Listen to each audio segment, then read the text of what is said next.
नमस्कार। चलिए आज बात करते हैं भारत के अंतर्राष्ट्रीय व्यापार के उस जबरदस्त सफर की।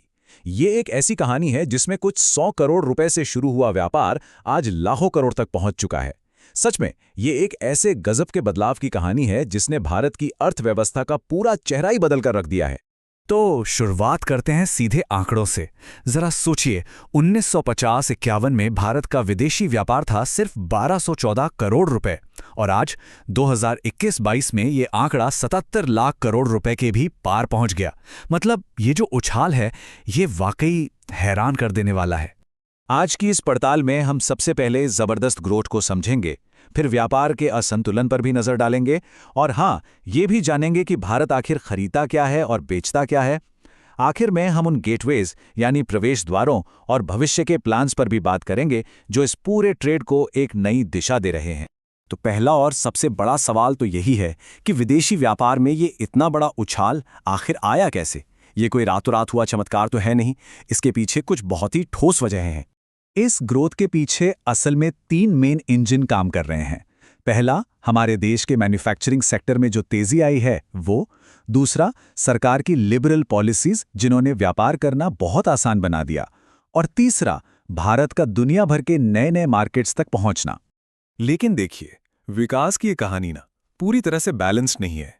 जब भी हम ट्रेड की बात करते हैं तो हमेशा 2 साइड्स होती हैं, एक जो हम बेचते हैं और दूसरी जो हम खरीदते हैं। और बस यहीं पर कहानी थोड़ी सी कॉम्प्लिकेटेड हो जाती है। इसको बिल्कुल आसान भाषा में समझते हैं। निर्यात यानी एक्सपोर्ट्स वो सामान है जो भारत पूरी दुनिया को बेचता है, और आयात यानी इंपोर्ट्स वो सामान है जो भारत बाकी दुनिया से खरीदता है। एकदम सीधा सा हिसाब है। अब जरा इस ग्राफ को देखिए, ये अपने आप में एक पूरी कहानी कहता है। ये जो ऊपर वाली लाइन है, ये है भारत का इंपोर्ट यानी जो हम खरीद रहे हैं, और नीचे वाली लाइन है एक्सपोर्ट यानी जो हम बेच रहे हैं।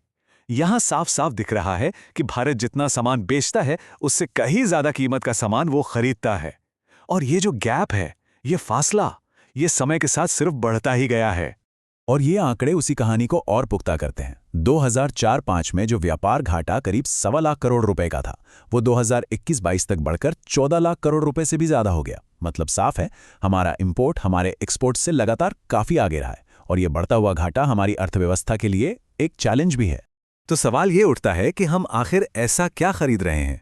चलिए भारत के इंपोर्ट बास्केट पर जरा करीब से नजर डालते हैं और समझते हैं कि ये हमारे देश के विकास को कैसे चला रहा है। अगर हम थोड़ा पीछे जाएं, 50 और 60 के दशक में, तो भारत की कहानी बिल्कुल अलग थी। उस वक्त देश में अनाज की भारी कमी थी और हमें अपनी आबादी का पेट पालने के लिए विदेशों से बड़े पैमाने पर अनाज इंपोर्ट करना पड़ता था। और अब ये तस्वीर आज की हकीकत को दिखाती हैं। वो अनाज से भरे जहाज अब बीती बात हो गए हैं। अब उनकी जगह ले ली है इन बड़े बड़े तेल के टैंकरों ने। आज की तारीख में भारत का सबसे बड़ा इंपोर्ट अनाज नहीं बल्कि ईंधन है, खासकर पेट्रोलियम। ये वो फ्यूल है जो न सिर्फ हमारी गाड़ियां चलाता है बल्कि हमारी इंडस्ट्रीज को भी पावर देता है और हमारे बेहतर होते लाइफस्टाइल का एक बहुत जरूरी हिस्सा है। ये चार्ट इस बदलाव को एकदम साफ कर देता है। देखिए, 2021-22 में हमारे टोटल इंपोर्ट का लगभग 32% हिस्सा सिर्फ और सिर्फ ईंधन था। इसके अलावा करीब 10% कैपिटल गुड्स हैं, यानी वो मशीनें और इक्विपमेंट जो हमारे कारखानों को चलाते हैं। और इसकी तुलना में खाने पीने की चीजों का हिस्सा घटकर महज 4.4% रह गया है। ये हमारी बदलती जरूरतों का जीता जागता सबूत है। तो ये तो हुई खरीदने की बात। अब सिक्के का दूसरा पहलू भी देख लेते हैं। भारत आखिर दुनिया को बेचता क्या है? देखिए, एक जमाना था जब भारत के एक्सपोर्ट बास्केट में मुख्य रूप से खेती से जुड़े उत्पाद और ट्रेडिशनल चीजें ही होती थी, जैसे काजू, चाय, मसाले। हम ये सब बेचते जरूर थे, लेकिन इंटरनेशनल मार्केट में कंपटीशन बहुत तगड़ा था। लेकिन आज कहानी पूरी तरह से पलट चुकी है। अब भारत की पहचान सिर्फ खेती के सामान तक ही सीमित नहीं है। आज हम दुनिया को बड़े पैमाने पर manufactured goods, James and jewellery और यहां तक कि रिफाइंड पेट्रोलियम प्रोडक्ट्स भी बेचते हैं।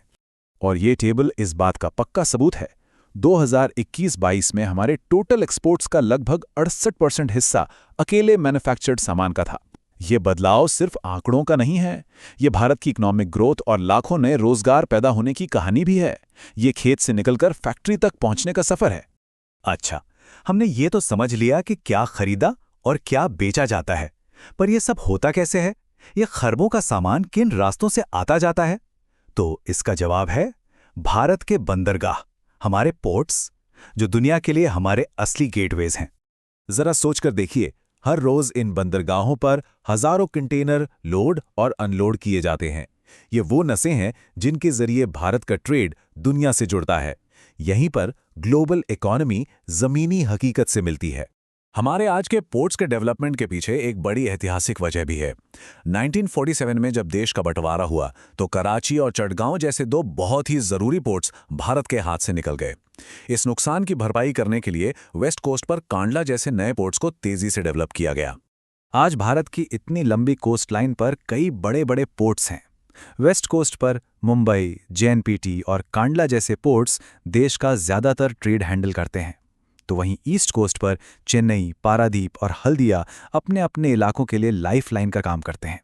इन पोर्ट्स की कैपेसिटी बढ़ाना और इन्हें और मॉडर्न बनाना भारत के ट्रेड के भविष्य के लिए एक बड़ा मौका भी है और एक बड़ा चैलेंज भी। तो हमने अतीत और आज की बात तो कर ली, अब जरा भविष्य की तरफ देखते हैं। ग्लोबल इकोनॉमी में अपनी जगह को लेकर भारत के इरादे बहुत साफ और बड़े हैं। लक्ष्य एकदम साफ है, आने वाले सालों में इंटरनेशनल ट्रेड में अपने हिस्से को डबल करना है। ये एक बहुत बड़ा टारगेट है जो ये बताता है कि भारत दुनिया के बाजारों के साथ और भी ज्यादा गहराई से जुड़ने की तैयारी कर रहा है। तो आखिर में ये पूरी चर्चा हमें एक बहुत बड़े सवाल के सामने लाकर खड़ा कर देती है। जैसे जैसे भारत एक आर्थिक महाशक्ति बनने की राह पर आगे बढ़ रहा है, भविष्य में उसकी जरूरतें क्या होंगी, उसे दुनिया से क्या खरीदना पड़ेगा, और शायद इससे भी ज्यादा जरूरी सवाल यह है कि आने वाले कल की दुनिया को बेचने के लिए भारत के पास आखिर होगा क्या। इन्हीं सवालों के जवाब में ही भारत के व्यापार का अगला अध्याय लिखा जाएगा।